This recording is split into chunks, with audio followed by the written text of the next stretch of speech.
y'all, it's Kameron Monet come to you guys with a new video. So I'm finally coming to you guys with a new legal tea series video.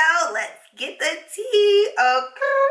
So you guys, you can tell by the title, this is just like an overview of so many questions that I get on the daily, you guys. I love them. Continue to ask me questions. I love it. I really love giving feedback and like one-on-one stuff, which is why I have a little surprise at the end of the video. So, as you may or may not know, I will be having my 1L boot camp coming soon. Super duper soon. Like, super duper soon. Super soon. So, I'm excited about that. I'm just going to pretty much go over different things that I feel like I wish I would have known as a 1L. Of course, I can't cover everything. It's like a 5-day boot camp. I'm doing 2 videos per day. Legal tea series videos, as well as my other videos, y'all. So, don't worry. Don't worry, sis. But yeah, today, like I said, I'm just going to be talking about just a few questions that I get. Well, actually, it's quite a lot of questions, but questions that I get all the time regarding law school. So without further ado, let's jump into this legal tea. Okay. So I have about 20 questions or so. A few of these questions I will have a full video on, and then some of them I already have a full video on. So don't worry if you want more like in-depth answers for these questions. I don't want this video to be super duper long. I kind of want to give like general answers to most of these questions. And then like I said, some of them already have full videos. So I'll link them and all that good stuff. So check the description box, you guys. And also make sure you comment down in the comment section below if I missed something that you really want answered and all that good stuff. But let's go ahead and jump into it. So I have my big A notebook that I kind of like just jot down ideas and inspiration and all that stuff. And there's no order to why I'm asking the questions, how I'm asking them. I wrote them down like this, so I'm just going to ask them in this order. So, side note, because I know someone's going to ask, this is my natural hair straightened. I've been going through this, I want to straighten my natural hair kick, and like natural hair Nazis don't come for me. I just want to wear my hair straight sometimes. I wear wigs a lot, so it's not like I'm always wearing my hair straight or always wearing my hair out as it is, but this is my natural hair for people that care. Yeah, I just straightened it. So I'll wear it straight for a few days or a couple weeks or whatever, and then wash it and straighten again if I feel like it, or I'll just wear a wig, or I'll just wear my natural hair in its natural state, or I'll just do whatever I want to do because it's my scalp. Okay, I'm getting real distracted. So the first question is, do you have to be a pre-law major to go to law school? That is completely incorrect. You can be a pre-law major, you can be political science, you can be English, history, all that stuff that you think would be super beneficial and helpful, which it is, don't get me wrong, that can be super helpful. My undergraduate major was political science with a minor in criminology. It did help me because it got me to take classes that opened my mind to mock trial and things of that nature. So it does expose you to different like legal things because my concentration was in legal studies under my political science major. So that did help. However, keep in mind that if you do not want to go to law school, do not minimize, like don't put yourself in like a box where your undergraduate degree, you kind of got like only a few pathways. So political science, I did feel a little bit limited after I graduated, which I know that's not true. I can go to get a master's in something else, but it's kind of like an unspoken, like if you have political science, like are you going into politics, you're going to law school, or both, or either or, you know what I mean? So keep that in mind. You do not have to be a pre-law major at all. You can be an art major, a dance major, a theater major, a business major, economics. You can do engineering, you can do teaching, you can do anything and still go to law school. So do not worry. I highly suggest that you major in something that you really love, that you enjoy doing, that you're good at doing, so you can get the best grades possible, and then just enjoy your time in undergrad because law school will be there. Do not be in a rush, okay? Law school will be there. So definitely pick a major that, like I said, like you love and that you're good at. And then the next question was, what was my major? I just answered that, political science, minor in criminology. So LSAT tips is the next question. I have a whole video on the LSAT. I actually kind of linked the LSAT.org website is where you register for the LSAT, which is the law school admissions test. Definitely check that video out. I will leave the link down in the description box below. I will leave the link down in the description box below. Long story short is just study. It depends on the amount of time varies. I go into detail in that video of how long I studied and things of that nature, but the test is hard. I will say, to me, it doesn't specifically correlate to how you will do in law school. So if you don't do well in the LSAT and you get into a good school, work your butt off and you can still be like top 10% and all that. I'm not. But yeah, so don't worry with that.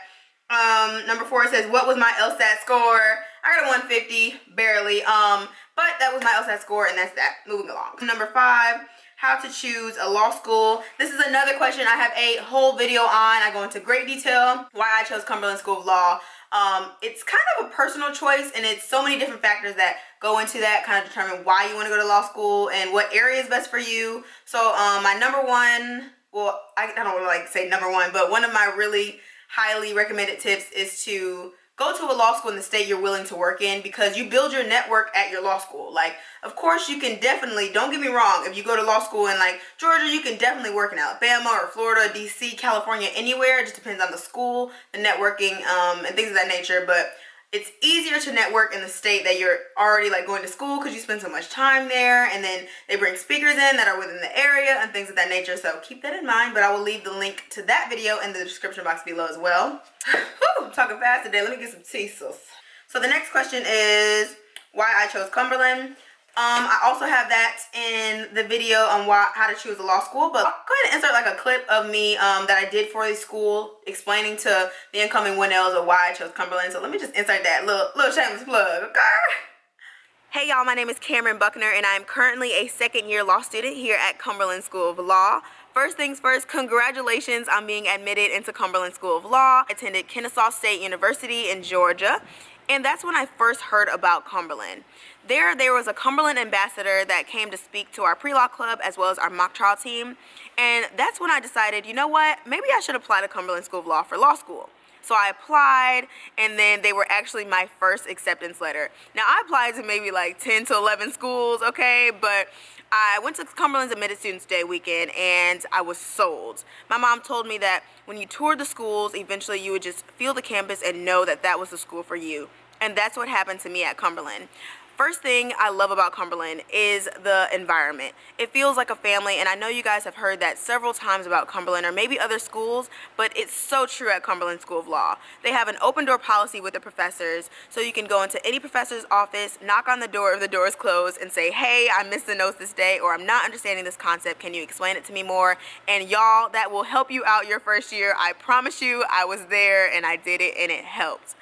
My second thing that I love about Cumberland is the beautiful campus, you guys. This just does not do it justice, but definitely tour any school that you're interested in, because the campus can be a deal breaker. And for me, Cumberland was the perfect campus for me. It's beautiful, it's gorgeous, it's open, you can study outside, you can eat outside, and it's just an amazing environment overall. The third thing I love about Cumberland is their trial advocacy program. I'm actually on the national trial team. Whoop, whoop, whoop. So excited about that. We're actually number 6 in the nation for our trial advocacy program. So the next question is what to do the summer before law school. Now this is a question I can make into a whole video, which I might, but long story short, relax. Okay, relax. Literally, I know you guys are like, wait, like I'm excited. Relax. Travel. Just enjoy your time not having to read 500 plus pages a night. Okay, it's not exactly like that, but close. Just enjoy your time. Spend time with your family, spend time with your friends. Prepare them for the stress. That's another question coming up. And just, like I said, just enjoy your moment. Read some books that have nothing to do with the law or leisure reading. I'll have another video in my 1L boot camp of specifics that I recommend to, I guess, prepare for law school rather than what to do the summer before, which is kind of the same thing. I know that, okay, that made no sense. I'll have another video on, you know, work that you can do over the summer if you must, which there are some things that you should do, like take a typing test and things of that nature, but it's not required. And the most important thing over the summer to do before law school is to relax. Of course, get your books and all that too. So number 8, it just says 1L tips, question mark. Well, sis or bro, go ahead and watch my 1L bootcamp series. By the time some people might be watching this video in the future, I might already have my series up, my 1L bootcamp. So check that video out. I will leave the link down in the description box below. But if you're watching this more current, it's probably not up yet, but stay tuned because it's coming. The next question is there a dress code in law school? Okay, you guys, you do not have to wear suits to school every day. Okay, let me just get that out the way because I feel like people think like we're all in suits and like business attire like every day. Half the time we in sweats and a t-shirt, no? But I would say your first year, especially like that first few weeks, everybody's kind of dressed up like all the 1Ls, so you can kind of like point them out. But I'm not saying dress super casual. However, you never know who you will meet. I'm not saying dress like professional all the time. I'm not saying dress casual all the time. find somewhere in between, just in case someone comes on campus that you want to meet, you want to network or something like that. You want to make sure that you're presentable at all times, is what I'm trying to say. Yeah, there will be days, especially during exams, like I look like 12 cents. But I try to like wear jeans and a nice shirt, or jeans and a t-shirt with some like tennis shoes or like nice flats or heels. Just kind of depends, just in case, like I said, somebody comes on campus, there's a speaker, there's an event or something that you want to go to. Make sure that you always kind of have like a backup outfit just in case. I actually started leaving like suits in my car. I guess going into my 3rd year, that makes sense, because like we just be doing the most once you get done and through all the craziness of your 1 year. It's just good to have a backup suit, because you never know. So the next question is, how do you pay for law school? Y'all, I have an entire video on how I pay for law school. It gives you tips and tricks about scholarships and working during school, whether or not you can work during school and things of that nature. So definitely check that video out, because this is a very long answer. So yeah, go ahead. I'll just look down the description box below for that. What type of law do you study in law school? When I tell you, I get this question so much. Let me repeat it. What type of law do you study in law school? I know it's not a dumb question. Let me back up. It's not a dumb question. It's not a bad question. But like when you're in law school, it's kind of like that's an awkward question, because like you pretty much study every type of law. Like your first year, the classes are already scheduled for you. And it's pretty much classes from criminal law to civil procedure to contracts to torts. Like you cover such a wide variety of subjects. So the question is just like, bruh, I study all of them. Like, what you mean? So that's why when people say they're stressed with law school, like it's real, because we're studying like 2 million different things and different topics and different times. And you're like, what the hell? I can't even think. Anyway, it's crazy. So yeah, you pretty much study across everything your first year. Then your 2nd and 3rd year, once you're able to start making your elective class choices, you can kind of narrow into a specific topic, I guess, or genre. That's not the term. A specific area of law, but you're still going to pretty much cover more than one topic, because you don't really know where you're going to work unless you already have like a job offer or something. And even with that, you might not know what type of law you'll be working in, unless you're going to like at a DA's office or criminal law. You kind of know you're on the DA side or the defense, that kind of thing. But yeah, there's so many different areas of law. Oh my goodness, you guys. And I just thought of another question that I don't have on here. I wanted to look at this first. You don't have to like practice traditional law just because you go to law school, or just because you have a Juris Doctor, like a degree like JD.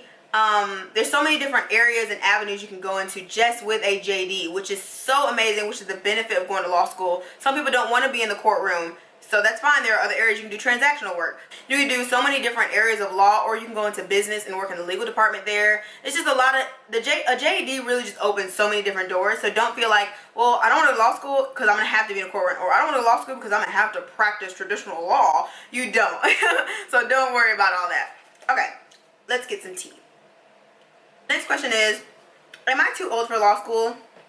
Y'all, I have people from age 21 all the way to like in their 60s in law school in my class. So there is no age limit at all for you to go to law school. That's what I love about law school, is that you just have so many different people with so many different backgrounds. So your network is just huge. Like really get to know your classmates, because that's going to be your colleagues. That might be the judge you're standing in front of. That might be your co-counsel or opposing counsel, or just it might just be an attorney that gives you a referral. You just never know. So I love that people of all backgrounds and ages are in law school at the same time. So don't let that discourage you. Like, hey, I'm in my 40s, I'm just not thinking about going to law school. Maybe you've been a paralegal, or maybe you've been in a completely different field and just have an interest in law.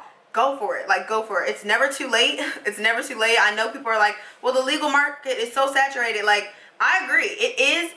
But if you want a job and you can network, who's not gonna give you a job, and who's not about to get this coin? Okay. The next question is, do I have to have law experience to go to law school? Absolutely not. This ties into the what major you have to do. There's no requirement of any of that to go into law school. In my do I have a how to apply to law school video? I believe I have a how to apply to law school video where I talk about the different application process. If I don't, it will definitely be coming soon, because I need to do that. But basically, they don't ask you like, have you ever worked in a law firm? You haven't? Oh, next? No, they don't. Because when you come to law school, it's like basically like a clean canvas. Even if you have legal background, it does help to an extent.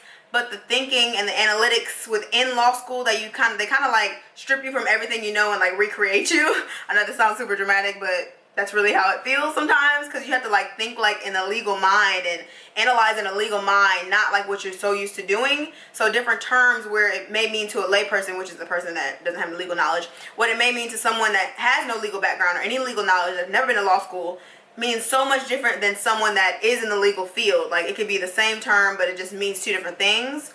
So it does help to have the law background. For me, that was more of a networking help, and maybe setting my application, I guess, ahead of someone else if we're like kind of close with grades and things of that nature. And it just helps you, like, hey, I've already talked to judges before, so me seeing a judge, I'm not going to feel too intimidated. Of course, I still get nervous and things like that, but it just helps kind of open your mind to that area of work, I guess you could say. And it also helps you to see if this is something that I'm actually interested in doing. So it could be helpful because if you're a legal assistant like I was in undergrad, or like a paralegal or something, you kind of know the ins and outs of a law firm, which may help if that's the type of law you want to go into to work at a law firm.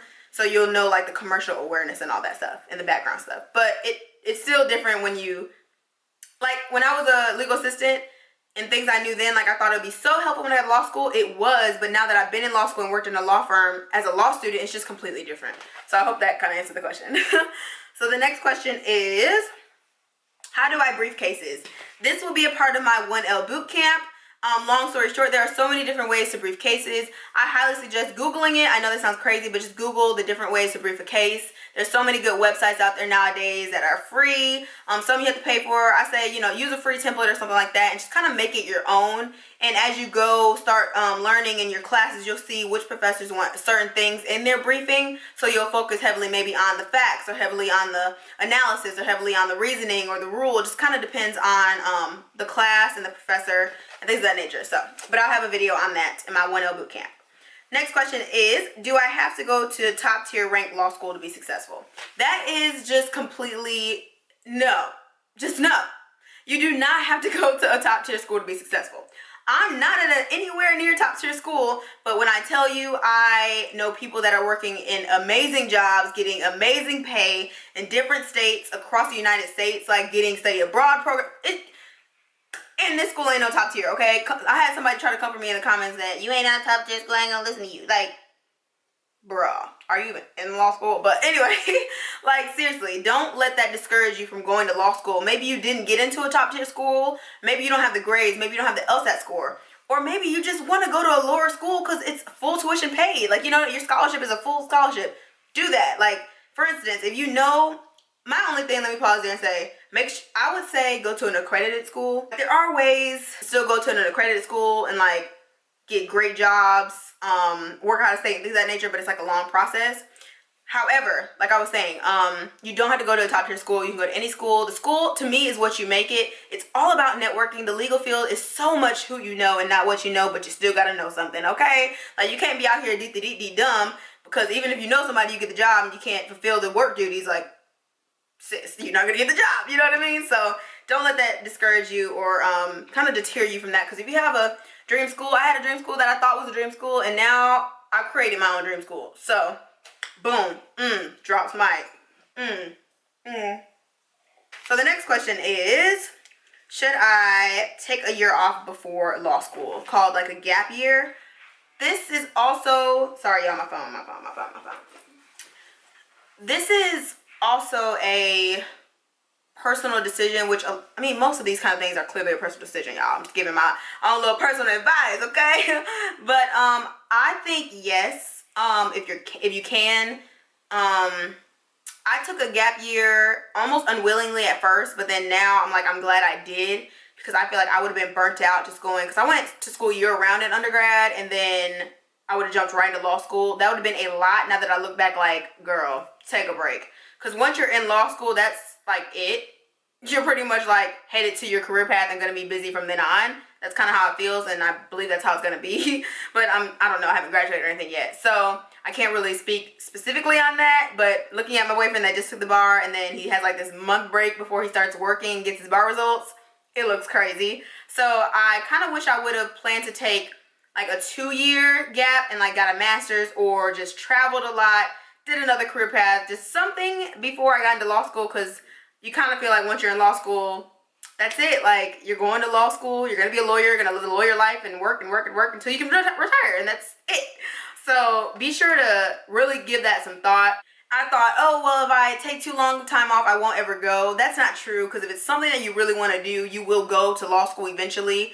And also, working can actually be beneficial, like working for a few years before going to law school, because you'll be in the habit of a strict schedule. You'll know how to schedule things in like a specific time increments, because that's kind of what you do when you're working 24/7 and 48 hours and all that good stuff.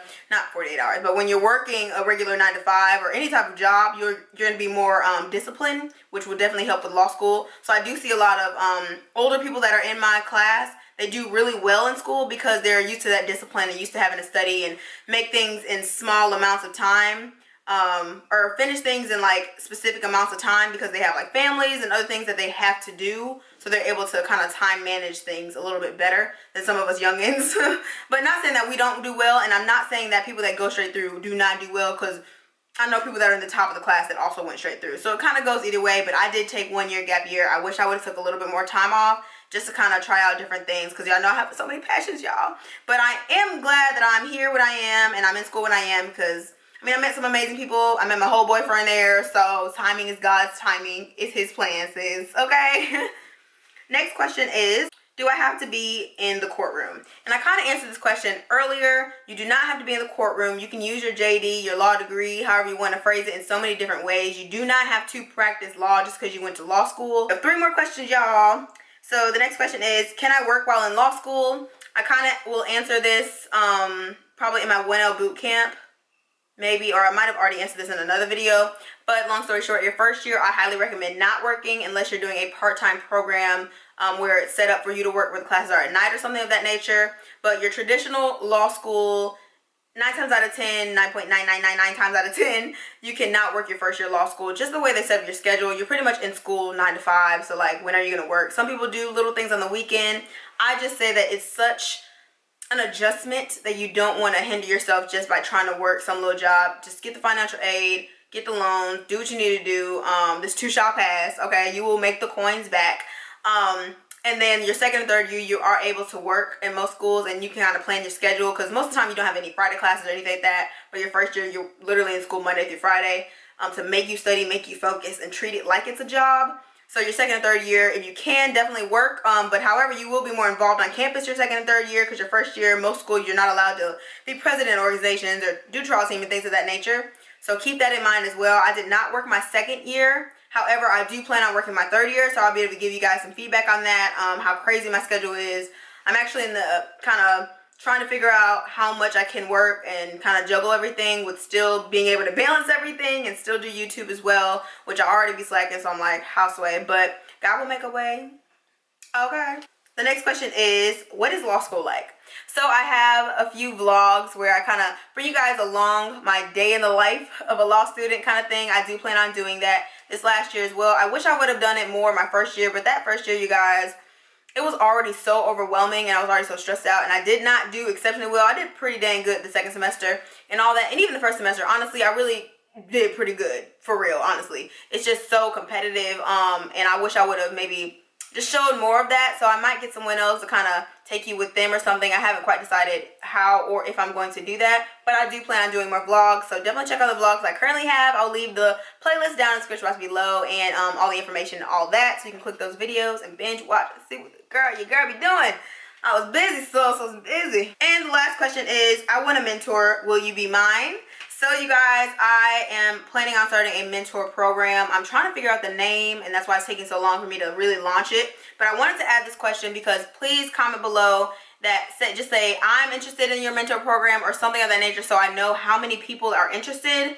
I don't know whether I'm going to do it like a old school mentor-mentee type setup or like an advice column type setup. I still will include like different packages where you can do more one-on-one things with me, where you can get like cover letter, resume templates. I will have the templates and cover letters for free. However, these different packages will they will cost, but they will be super beneficial. You'll be able to get to like FaceTime me, call me, more specific and one-on-one advice. So say you get my resume template that I will be giving for everyone, but I'll be able to look at your resume and give you specific feedback on your resume rather than you just filling in the template and then kind of like just freeballing it. But hopefully that will be beneficial. Just more personal connections with you guys, because I get so many questions, and sometimes I try to do my best of being as descriptive as I can, like via email, DM, any type of message or comments or anything, but it's so much easier for me to just FaceTime or talk it out so you can kind of like bounce ideas off each other. I want to be as helpful as possible for current law students. This is for current law students. However,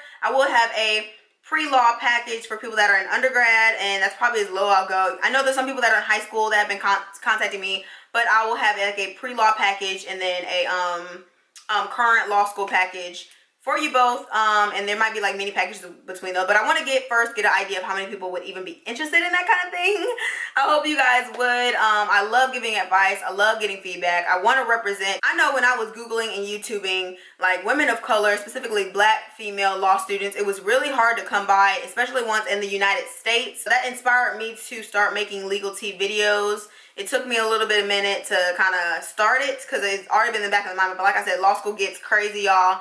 But now that I'm in my third year, I have let me not say I have a little bit more time, because bitch, I'll still be doing some shit. So yeah, guys, thank you so much for watching. Don't forget to thumbs up this video if you enjoyed, and don't forget to leave me comments in the comment section below. I love reading them. Sometimes I'm late on replying, you guys, but I read each and every single comment, so it's truly appreciated. Don't forget to share this video with your family and friends. If you know someone that might be interested in law school, that is currently in law school, that might not even think about law school but should be going to law school, send them this video and all my little legal tea videos. I do have a playlist, and by playlist I mean I have a one link that gives you all the videos on a specific topic. So I have the legal tea playlist, and I will leave that down in the description box below, and it's probably on the screen now because I'm getting towards the end of the video. So click that, sis, and you can see all the videos within that specific topic. And I have that with my other topics on my channel that I do, like hair and all that good stuff, fashion and all that. So definitely check that out.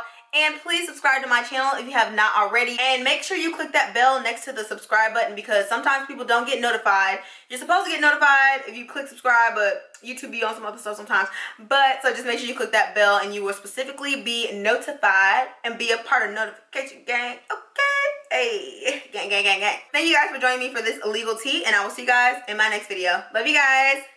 Later.